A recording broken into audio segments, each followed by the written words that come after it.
In the pre-time skip of One Piece, there was about 3 on-screen deaths, but in the post-time skip of One Piece, we have had about 10.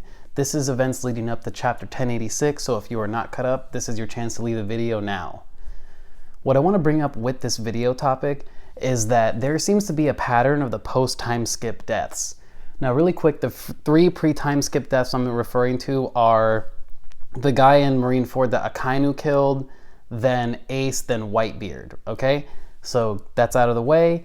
Now, in the post-time skip, we've had quite a few character deaths, seemingly at a pattern too.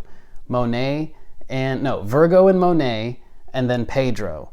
Then Ashura and Izo, and then Big Mom and Kaido.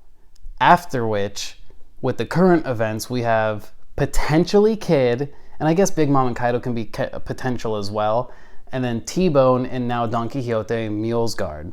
And the thing about Don Quixote Mulesguard dying is that this is a pretty significant death, in my opinion, because this character was not only on a redemption arc and getting his second chance, but he wasn't even safe on his own home turf. And I think this is what Oda is trying to let us know, is that, you know, whether or not there is an actual like good, bad, good, bad for the pattern of death, there is something larger at work here, which genuinely I think Oda is telling us not to get too attached to certain characters, and if you are attached, get ready for some heartbreak. For example, Don Quixote Mulesguard dying really hurt me, and I didn't expect it to hurt me. It wasn't something that I was like extremely broken up over, but I sat down and pondered it with the new translation of the current chapter.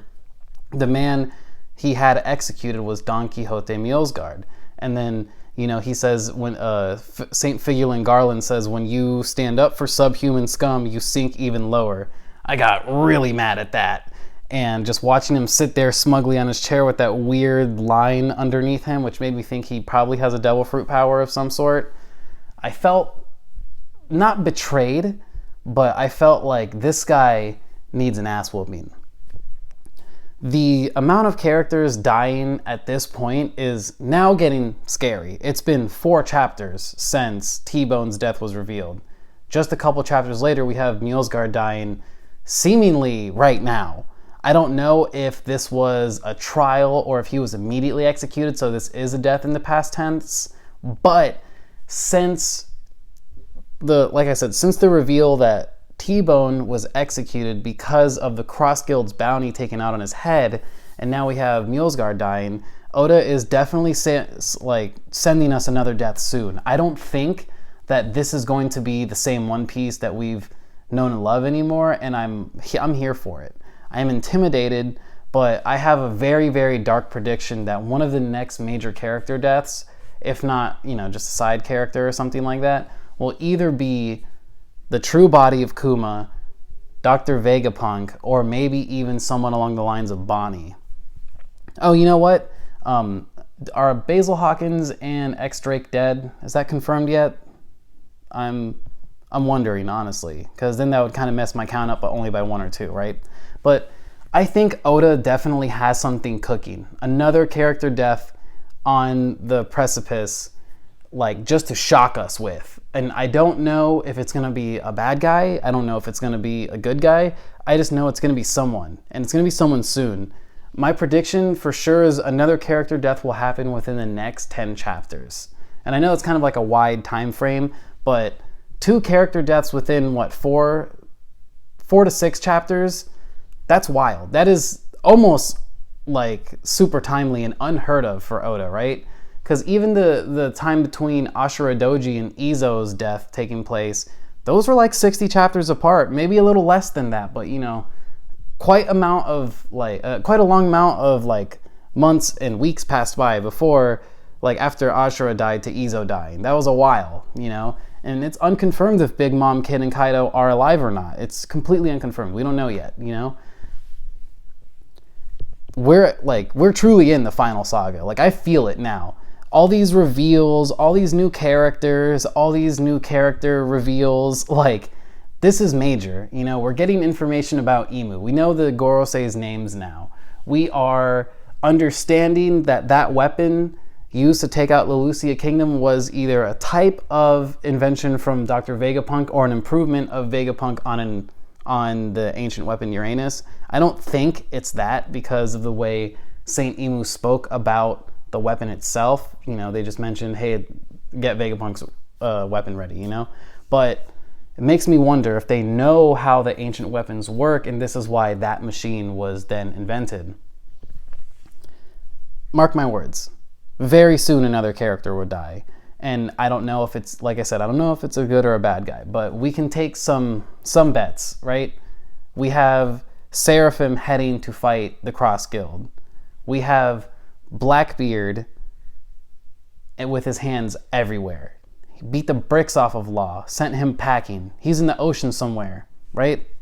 We have Blackbeard approaching Egghead, and it's most likely Katarina Devon and Lafitte, and that is a combination of two people that I wish to never meet.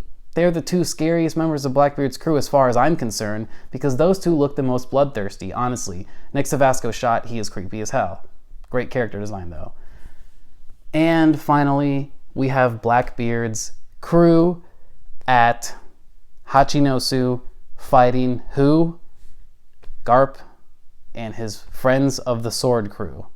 This is what I'm nervous about. Is this the next character death, Oda? Are you gonna kill Garp soon? Because I need to know. Because I won't be ready for that. You're teasing us. Here's the pattern. A Marine member, a Celestial Dragon, people that Garp does not like, having turned his life around. That makes 2 for 2, Oda. That's 2 Celestial Dragons that changed their ways and got punished almost immediately for it. A lot is going to have to take place for the world to change in One Piece. I get that, but damn. To be a Celestial Dragon is to just be truly evil, because the minute you turn good, you're dying. And that's freaky to me. The world government has a stranglehold on the morality of the people living in the Red Line. And it's freaky. Like, you have to be a bad person, and if you're a good person and you change ways and you go live in the world of regular people, we've seen what happens, right?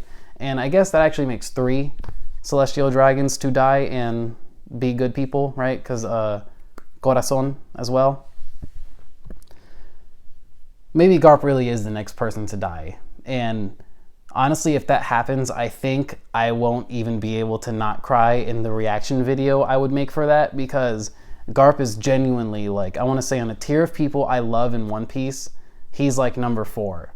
And the other 3 people are just really, really well-deserved characters, you know? That's another video for another time, but I'm genuinely scared right now for the future of the lives of our beloved One Piece characters, because Oda is no longer playing games. He's no longer messing around, and with the reveal of 2 back-to-back deaths of pretty major characters. T-Bone was pretty side, right? He was a side character, but you know he had potential in the future upcoming war. So the fact that Oda had him offed and the way he had him offed, like literally off-screen offed, that's wild to me. Because he was a named character with a pretty good showing against Zoro, and not only that, but he had a strong moral compass. He was a good guy. He was a genuinely good Marine. Turn around to Don Quixote Mulesguard. He was a bad dude for a long period of time until he met Princess Otohime. Find it crazy that a fish man, well, a mermaid, right? Or was she a fish woman or a mermaid? She has to be a mermaid, right? A mermaid saved Don Quixote Mulesguard's life, and he gave his life in return to save her daughter. That is wild to me. It is tragic. I don't know what's happened to Leo and Sai. I really hope they got off of Mary Joie before anything happened to them, because that picture of Mulesguard being dead like that it hurt me. Like, when the spoilers first came out, they said he was planned to be executed, and then when the official translation came out, it said the man he had executed, and just seeing him like hung on the cross like that, it reminded me of Yasui, who's another character who died and genuinely burned me. I didn't name him in the list of deaths because I genuinely forgot to, but the minute I said that list earlier, I knew he was one of the people I forgot. But I didn't want to derail myself. But Yasui's death on that cross, the way he went down, blew me away. It was one of the most painful scenes to watch and read. Reading it hurt more, obviously, because then I watched it later. But watching it was just as brutal and rough and terrifying, you know? To die with a smile on your face like that was just, like, I know we've seen it with the D-Clan members, but we got to give props to him because he died straight up dancing, and oof, thinking about it now gives me chills. So that's pretty much been the video. The death of another character is on the rise. Who will it be? Not entirely sure. This was a little rant that I had bubbling in my head all day, and I just had to say it on camera. And thank you for watching if you made it this far. As always, I love my community. You guys have a good night, okay?